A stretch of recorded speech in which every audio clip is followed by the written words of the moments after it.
చేసుకుంది. అనగనగా ఒక ఊరు, ప్రశాంతమైన వాతావరణం, నగరంలో ఆనందం. అకస్మాత్తుగా ఆకాశం నుంచి విధ్వంసం. కొన్ని క్షణాలలో అంతా గడబిడ గందరగోళం. సరిగ్గా 1000 రోజుల క్రితం, అంటే సుమారు ఫిబ్రవరి 22, 2022 ప్రపంచ చరిత్రలో మార్పులు చేకూరాయి. అవును, మనం మాట్లాడుకుంటుంది రష్యా యుక్రెయిన్ గురించి. రష్యా యుక్రెయిన్ మనం నేర్చుకోవాల్సింది ఏమిటి, చరిత్ర నేర్పే పాఠాలు ఏమిటి తెలుసుకుందాం, నేర్చుకుందాం, స్ఫూర్తి నింపుకుందాం. దిస్ ఇస్ రావినేష్ను. Welcome to know the truth. Ukraine capital Kyiv. అసలు యుక్రెయిన్ ఎప్పుడు ఏర్పడింది? అది కీవిన్ రస్ ఏరా 9th సెంచరీ నుంచి 13th సెంచరీ మధ్యలో యుక్రెయిన్ ఆరంభించబడింది. అప్పటి నుంచి యుక్రెయిన్ USSRలో ఏకమై ఉండేది. యుక్రెయిన్కి స్వతంత్రం 1991లో వచ్చింది. దేశమైన మెల్లగా ఎదగడం మొదలుపెట్టింది. యుక్రెయిన్కి బ్రెడ్ బాస్కెట్ ఆఫ్ యూరప్ అని పిలుస్తారు. ఎదుగుతున్న యుక్రెయిన్ మీద సరిగ్గా ఫిబ్రవరి 22, 2022లో రష్యా యుద్ధం ప్రారంభించింది. రష్యా యొక్క అధ్యక్షుడు వ్లాడిమిర్ పుటిన్ యుక్రెయిన్ మీద సైన్య దళాన్ని పూర్తి స్థాయిలో మోహరింపజేశారు.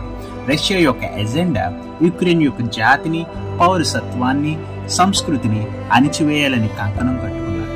కానీ యుక్రెయిన్ మాత్రం శాంతి కోసం, న్యాయం కోసం పోరాడుతూనే ఉంది. ఎంతో మంది దేశ పౌరులు, ఎంతో మంది సైనికులు, ఎంతో మంది ప్రభుత్వాధికారులు మరణించారు. 600కి పైగా చిన్నారులు మరణించడం జరిగింది. ఈ యుద్ధం నుంచి తప్పించుకున్నట్టు భయంతో, ప్రాణభీతితో 80 లక్షల మంది దేశాన్ని విడిచి శరణార్థులుగా వెళ్ళారు.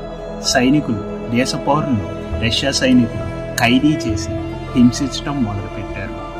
ఇవి ఇలాగ ఉండగా రష్యా ఏకంగా 20,000 మంది చిన్నారులను దేశం నుండి పట్టుకెళ్ళిపోయింది. దీన్ని తీవ్రంగా విమర్శిస్తూ సమీప దేశాలు నిరసన వ్యక్తం చేశాయి. ఖాటర్ దేశం యొక్క చొరవతో, అలాగే ఇతర దేశాల యొక్క చొరవ వల్ల కేవలం 1000కి పైగా పిల్లల్ని రష్యా విడుదల చేసింది. ఈ దెబ్బకి international criminal court Vladimir Putin మీద అరెస్ట్ వారెంట్ నమోదు చేసింది. రష్యా యుక్రెయిన్ యొక్క ఆస్తిని, వైద్య సంబంధమైన మరియు విద్యా సంబంధమైన సంస్థల అన్నిటినీ ధ్వంసం చేసింది. ఇవే కాక ఇంకా ఇతర స్థలాలు, museums, libraries, theatres, historical monuments ఇవన్నీ బాగా దెబ్బతిన్నాయి.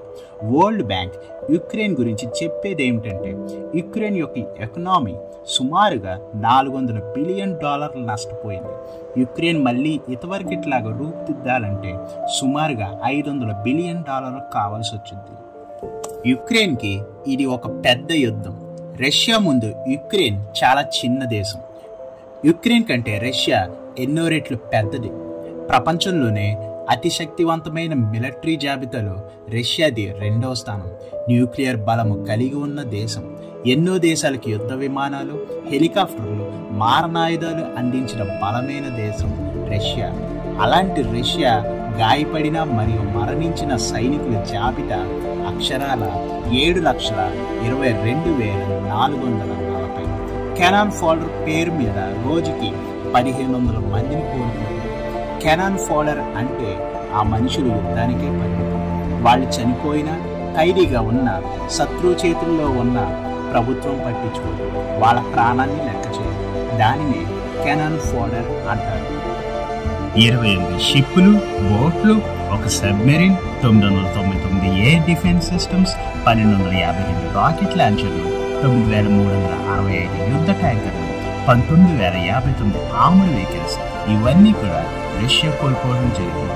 చివరికి నార్త్ కొరియా సహాయంతో యుద్ధాన్ని కొనసాగిస్తుంది. 14,000 కేసులు రష్యాపై నమోదు అవ్వడం జరిగింది. ప్రపంచపరంగా ఆర్థికంగా మరియు సాంకేతికంగా రష్యాకి హద్దులు పెట్టడం జరిగింది. 10 లక్షలకు పైగా చదువుకొని ఉద్యోగాలు చేసేవారు రష్యాను వదిలేశారు. 1000కి పైగా గ్లోబల్ కంపెనీలు వారి యొక్క ఇన్వెస్ట్మెంట్స్ రష్యా నుంచి విరమించుకున్నారు. ఇప్పుడు బాగానే ఉన్నాం. లాంగ్ రన్లో రష్యా ఆర్థికంగా దెబ్బతినే అవకాశం ఉంది. ఇంతకీ రష్యా ఏం సాధించినట్టు? ఇంటర్నేషనల్ ఇమేజ్ డ్యామేజ్ అయింది. ఐటీ సెక్టర్, టెక్నాలజీ పరంగా ప్రాబ్లమ్స్ ఫేస్ చేయబోతుంది. ప్రపంచ సంబంధాలను రష్యా పాడు చేసుకుంది. చిన్న దేశమైన తమ ఉనికిని కాపాడుకున్నట్టుకు, తమ స్వతంత్రాన్ని భద్రపరచుకున్నట్టుకు తమ పౌరుల్ని దేశాన్ని కాపాడుకుంటే యుక్రెయిన్ చేసే పోరు ఎంతో స్ఫూర్తిదాయకం. యుక్రెయిన్ వెన్ను చూపలేదు, వెనక్కి తగ్గలేదు, బెదరలేదు, లొంగిపోలేదు. పోరాటం అసలు ఆపలేదు. నీ జీవితంలో తెలుసుకోవాల్సింది, సమస్య వస్తే పోరాడు. ఎంత పెద్ద సమస్య అయినా తగ్గకు, నిరాశపడకు. ఎందుకంటే నీ బలం నీదే, నీ శక్తి నీదే. పోరాడు. ఒంట్లో ఓపిక ఉన్నంత వరకు పోరాడు. నీ సమస్యపై పోరాడుతూనే ఉండు. ఓపిక లేకపోతే ప్రాణం ఉన్నంత వరకు పోరాడు. దిస్ ఇస్ రాబిన్ అష్ను. మీకు ఈ విషయాలు నచ్చినట్లయితే లైక్, షేర్ అండ్ సబ్స్క్రైబ్ చేసుకోండి. Thank you all.